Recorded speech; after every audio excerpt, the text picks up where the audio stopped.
What happens when a talk show host famous for rapid-fire comebacks and loud, sharp jabs runs headfirst into a Southern senator who moves at his own pace, slow, steady, and quietly self-assured? What happens when someone who treats volume like a weapon sits across from a man who knows the most powerful voice in the room isn't always the loudest, but the one that refuses to be shaken? When confidence built on noise meets confidence built on certainty, only one survives the collision. This isn't just another TV spat. Not another heated political segment destined for a few quick clips online. What you're about to see is a moment where the usual rules of television tension fall apart, because the guest refuses to play the host's game. Senator John Kennedy, with his relaxed Southern drawl and unhurried cadence, has long been underestimated by people who mistake speed for intelligence.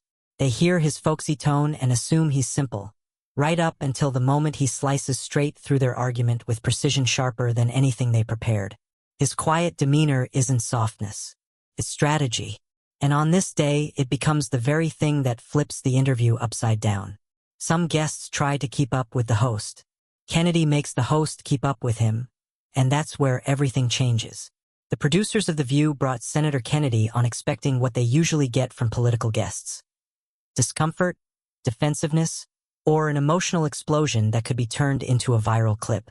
Joy Behar, in particular, seemed prepared for a very specific approach. Her plan was simple: paint his calm, deliberate speaking style as a sign of low intelligence, write off his Southern charm as an act, and frame his slow delivery as proof he lacked real substance. But what Joy called tough questioning would soon reveal itself to be something else entirely: an attempt to perform superiority rather than earn it. Because when you can't beat someone's ideas, you attack the way they deliver them. Ridiculing someone's communication style because you can't challenge their actual points? It's a tactic as old as debate itself. Joy interpreted Kennedy's careful pacing as a deficiency, not a decision. She saw slow sentences when she should have seen a man choosing every word with surgical intent. His pauses weren't hesitation, they were aim. And that's the part she never understood. Kennedy's unhurried way of speaking wasn't a flaw to expose. It was a deliberate maneuver, the kind that makes opponents underestimate him until it's far too late. He wasn't speaking slowly because he couldn't keep up. He spoke slowly so she would think she already had him beat. This moment wasn't about whether politicians deserve scrutiny. They do. It wasn't about whether public figures should answer hard questions. They should. This was about something entirely different: the difference between genuine inquiry and shallow showmanship. The gap between challenging someone's viewpoint and mocking their personality. The line between journalism that seeks clarity and television that seeks entertainment at any cost. Joy Behar walked into the interview believing she was about to expose a senator she assumed was beneath her. She came armed with preloaded jokes, snappy lines, and a tone designed to win applause, not answers. She didn't want a conversation. She wanted a punchline. But what she inadvertently revealed was that talking fast doesn't mean thinking deep, that sarcasm isn't the same as analysis, and that sometimes the person you treat like a joke is quietly preparing to flip the entire script on you. And that's exactly what Kennedy did. Because Senator Kennedy has gone toe-to-toe with prosecutors, judges, and some of the sharpest minds in Washington. He's survived political storms Joy Behar has only commented on from behind a desk. And when he finally decided to respond, to show her exactly what happens when someone mistakes a polished TV persona for actual strength, the interview transformed from a segment into a lesson. This wasn't just a political exchange. It became a masterclass in real intelligence, in steady composure, and in the power of a calm man dismantling mockery with nothing but logic and patience. So buckle up, because what you're about to witness isn't merely a disagreement. It's a reminder. A reminder that the person speaking slowly isn't struggling to keep up. They're giving you time to catch up. And underestimating them? That's the first mistake. Usually, it's also the last. It's the last mistake people make before being shown, unmistakably, just how wrong their assumptions were. The atmosphere inside the View studio hummed with its usual mix of polite applause and morning show energy as Senator John Kennedy's name was announced. The reception was respectful, but hardly electric. He wasn't a Hollywood star, not a face the average viewer would instantly recognize. To most, He was just another elected official stepping into the spotlight to discuss the day's political buzz. But Joy Behar wasn't wearing the smile of a host welcoming a guest. Hers was the smile of someone who had already rehearsed the outcome, someone who'd polished her punchlines, sharpened her jabs, and didn't see this moment as a dialogue. She saw it as an opportunity to score entertainment points at Kennedy's expense. Our next guest, Joy began, pausing with that trademark tone that warned something snide was coming, is a man who mistakes headlines for heroism. The audience laughed right on cue, but underneath the laughter lingered a tension, a subtle collective awareness that this could go off script very quickly. "Please welcome Senator John Kennedy," she said. Kennedy stepped onto the set with unhurried purpose. Not slow, purposeful. Each movement steady and intentional, the kind that certain critics often mislabel as sluggish, never realizing that restraint and patience are choices, not flaws. He nodded once to the audience, once to the panel, then settled into his seat without the nervous fidgeting or overeager friendliness most politicians bring to TV. He didn't try to win the room in 10 seconds. He didn't need to. The quiet certainty in his eyes did more work than any manufactured charm ever could. Joy leaned in, one leg crossed, papers in hand, projecting casual interest but carrying the unmistakable undercurrent of someone preparing for combat. "So, Senator," she said, voice dipped in polite sugar but edged with steel. "Do you think your humor is just a cover for lacking real depth?" The question didn't tap his policies, it lunged straight for his intellect. A slap disguised as curiosity. The audience reacted with an uneasy mix of amusement and shock. Kennedy didn't shift, didn't flinch, didn't even blink. When he finally spoke, his southern drawl smoothed over each syllable like velvet stretched over iron. "Well, ma'am," he said evenly, "if depth means drowning in nonsense, I'm happy to stay shallow." The laughter that erupted wasn't the polite studio laugh producers dream of. It was genuine, loud, uncontained. The reaction of people who had just watched someone deliver the perfect counterpunch without raising his voice or breaking his composure. For a fleeting moment, Joy's smile slipped. The blow had landed harder than she expected. She regained her expression quickly, but the crack had been visible. A sign that the narrative she planned was no longer entirely in her control.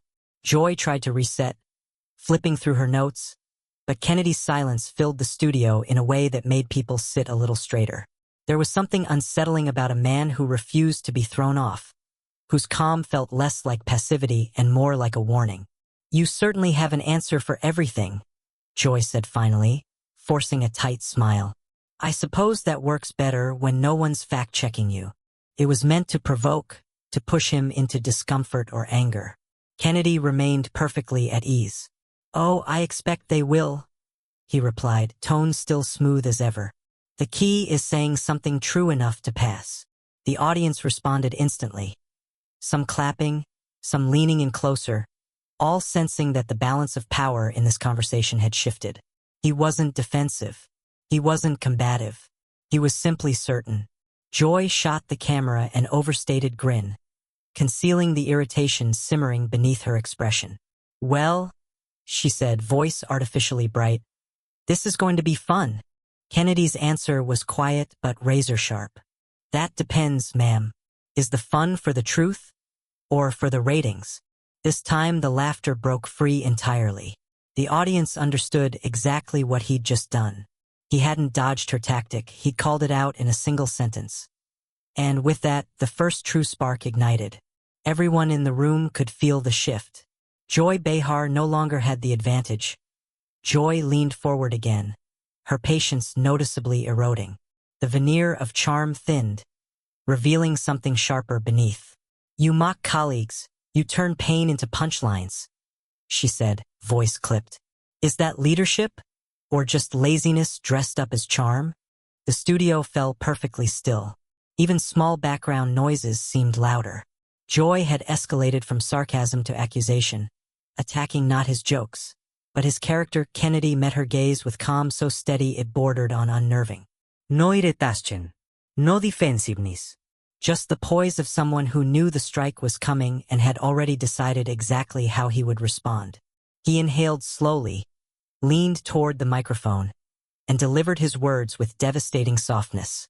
"If the truth hurts," he said, "maybe my joke isn't the cruel part. Maybe it's your comfort that's fragile." The reaction was immediate. Audible gasps, sudden applause, a wave of realization sweeping across the room. Kennedy hadn't raised his voice. He hadn't insulted her. He had simply spoken a truth sharp enough to cut through the entire narrative she'd built. And for Joy Behar, it landed harder than any punch she'd planned. Even one of the co-hosts shifted awkwardly in their seat, trying and failing not to smile at how cleanly Kennedy had just flipped Joy's accusation back onto her. Joy's eyes fluttered in irritation, her jaw tightening as she tried to process being outmaneuvered yet again. "Oh, that's cute," she said, forcing a laugh that never touched her eyes. Practice that one in the mirror? It was a jab meant to shrink him, to imply his sharp answers were rehearsed theater rather than genuine thought. But Kennedy's reply would permanently change the temperature of the room.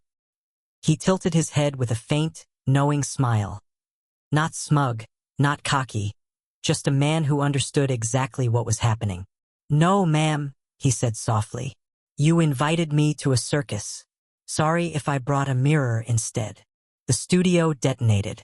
Laughter, applause, a few boos from Joy's loyalists. Every single person in that space suddenly sat a little straighter, realizing they were watching something rare. A political guest not just surviving Joy Behar's attacks, but dissecting them with surgical calm. For a moment, Joy froze.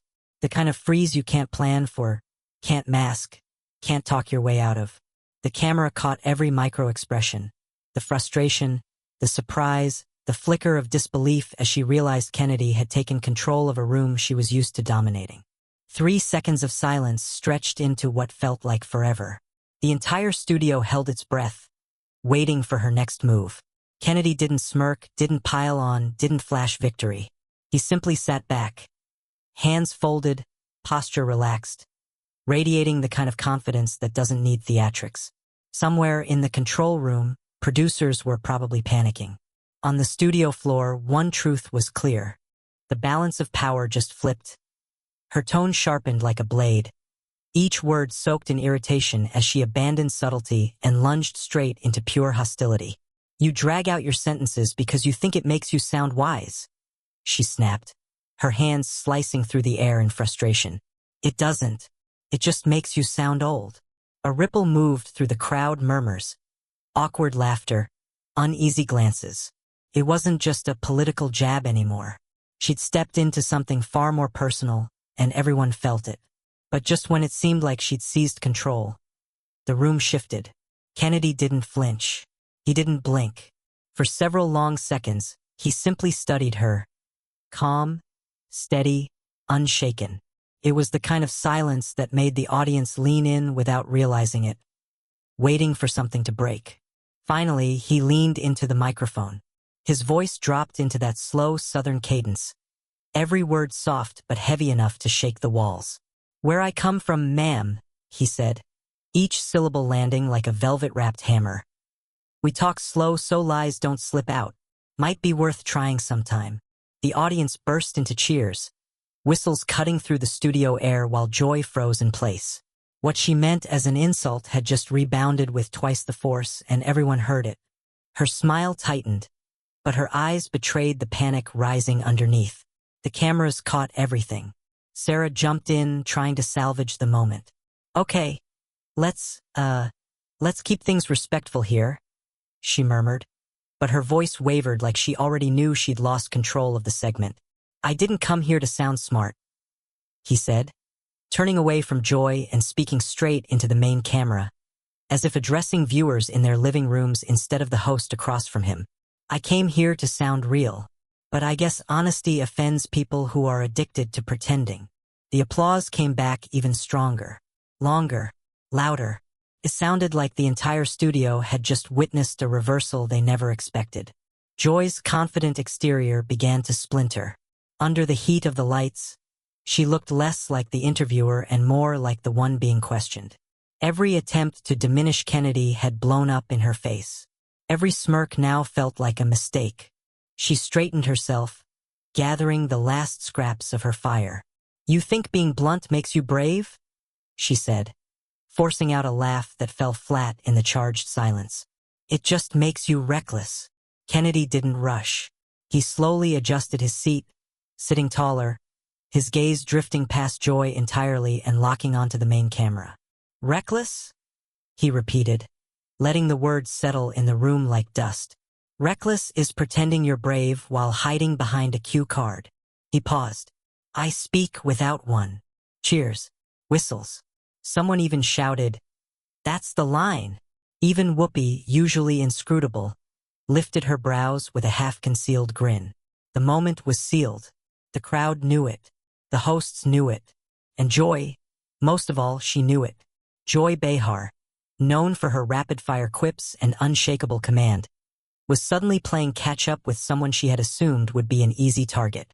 She straightened sharply, eyes narrowing, tone hardening as she abandoned the last trace of politeness. "So now you're the savior of truth," she said, dripping sarcasm. "Please, you twist words better than most people twist lies." A collective ooh swept through the audience.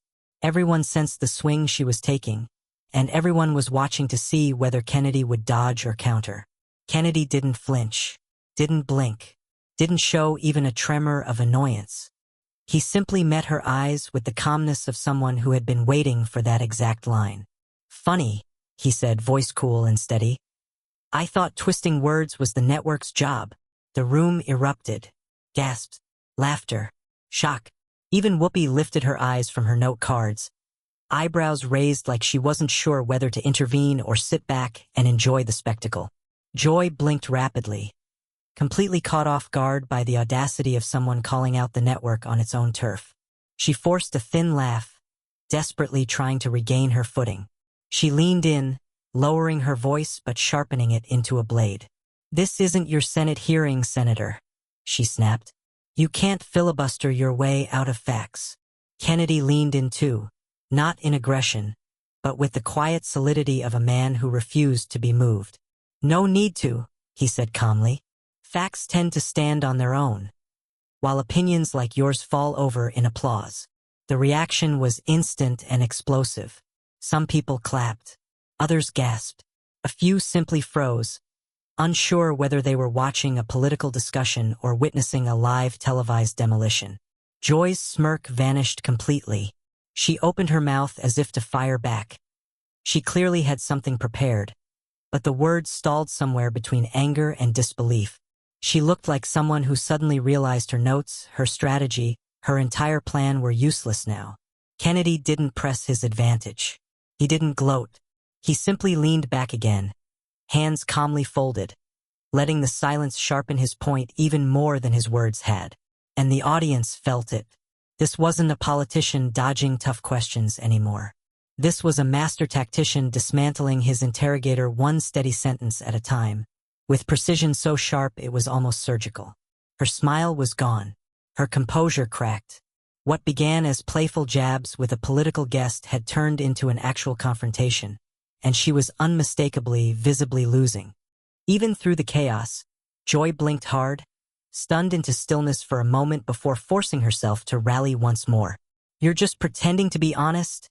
she fired back, though her voice had lost its edge, thin, strained, almost begging for a grip she no longer had. The laughter in the studio faded just enough for Kennedy's answer to slice through the quiet like a clean blade. He didn't raise his voice. He didn't lean forward. He didn't even shift his expression. "No, ma'am," he replied softly, calm, certain, unwavering. "I'm just not scared of sounding wrong in a world terrified of admitting it." It wasn't the silence of awkwardness. It was the silence of impact, of something so honest and so precise that it briefly shut down every other sound in the room. Joy's mouth opened, searching desperately for a counterpunch. But nothing came. How do you fight someone who just turned vulnerability into strength? How do you jab at authenticity when your own responses feel like rehearsed performances? She couldn't, and everyone knew it. Kennedy held her gaze a moment longer, steady, unhurried, before turning back toward the audience. His presence filled the space with complete control, the kind that doesn't need volume to dominate. This wasn't a comeback.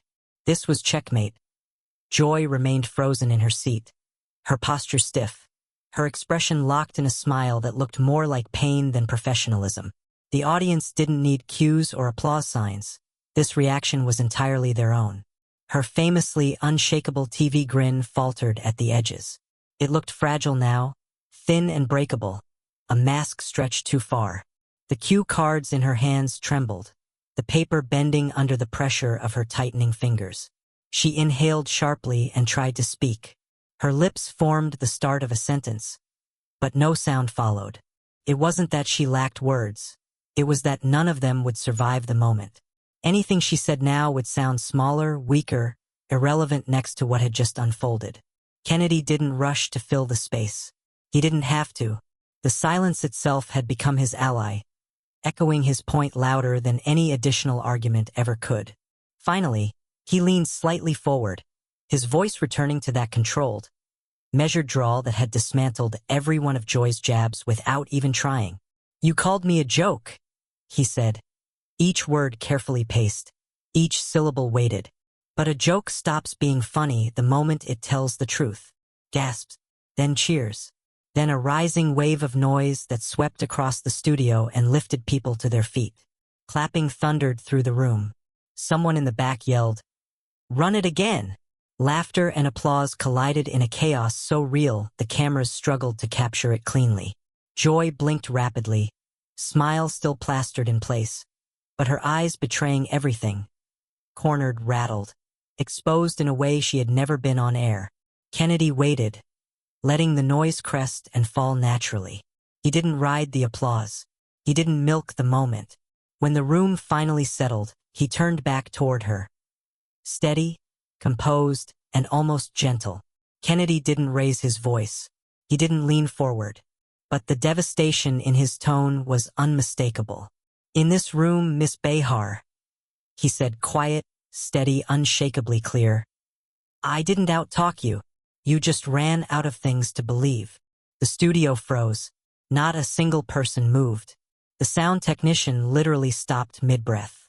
The control room, normally a hurricane of orders, countdowns, and frantic whispers, went dead silent as every producer stared at the monitors, realizing they were watching something that would be replayed for years.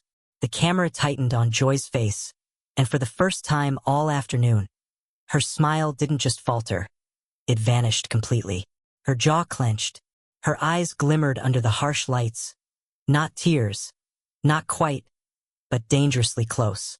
It was the expression of someone trying to sit perfectly still while their entire composure cracked from the inside out. For several long, heavy seconds, neither of them said a word. Kennedy sat like a stone, calm, anchored, untouched by the storm around him. A man who showed up with truth instead of theatrics, with restraint instead of performance. Joy set her cue cards down with trembling hands. Her gaze dropped before she forced it back up, struggling to regain even a fragment of the authority she once held. But when she finally met Kennedy's eyes, the fight was gone. The power had drained away completely. Then it started. A soft chant from the back row. Barely a whisper at first. "Kennedy, why? Kennedy." It grew, row by row, voice by voice, until the entire audience was standing, chanting, cheering, clapping in a raw, unfiltered wave of support that no applause sign could ever generate. The red studio light flashed, signaling the end of the segment, but nobody in the control room dared cut away. Not this time. Not during this moment. Kennedy finally drew a controlled breath and leaned in one last time. Slowly, deliberately. "The thing about truth, ma'am," he said softly, almost intimately, "is it doesn't need applause. It just needs someone brave enough to say it." And then he leaned back, folding his hands like a man closing a book. Final, complete, undeniable. Not just applause, an explosion. People shot to their feet, cheering, shouting, filming, reacting with the kind of electricity that only comes when something real pierces through the noise of modern television. Joy didn't stand. She sat perfectly still, her face trapped in a painful blend of shock and forced graciousness. She was scrambling for a response, any response, But the moment had already chosen its victor. Kennedy looked composed under the bright lights. Joy sat rattled beneath her own. It wasn't a debate anymore. It wasn't even a clash of personalities. It was a reckoning, proof that quiet strength will always overpower loud performance. That substance crushes snark. That genuine conviction doesn't need shouting, only timing. When the director finally whispered, "Cut," the words sounded meaningless. The scene had already been etched into memory. Senator John Kennedy had walked straight into a trap meant to embarrass him. But instead of falling into it, he calmly dismantled the entire structure. Piece by piece, without ever raising his voice, without ever losing his temper, without ever sacrificing authenticity. And in doing so, he reminded everyone watching of something simple and devastating. Sometimes the slowest voice in the room isn't behind at all. It's giving everyone else time to catch up.